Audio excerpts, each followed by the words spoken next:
এই দিন দিন নয়, আরও দিন আছে। এজলাসে এভাবে হুঙ্কার দেন সাবেক মন্ত্রী ও আওয়ামী লীগের প্রেসিডিয়াম সদস্য অ্যাডভোকেট কামরুল ইসলাম সিদ্দিকী।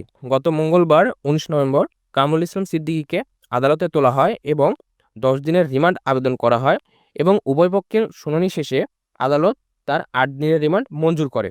কামরুল ইসলাম সিদ্দিকী কিছু বলতে চান কিনা আদালত জানতে চাইলে তিনি বলেন, এই দিন দিন নয়, আরও দিন আছে। যারা বিএনপি পক্ষের আইনজীবী এবং রাষ্ট্রপক্ষের হয়ে এই রিমান্ড শুনানির পক্ষে ছিলেন এবং রিমান্ডের পক্ষে যারা শুনানি করেছিলেন, মূলত তাদের উদ্দেশ্যে তিনি এই কথা বলেন।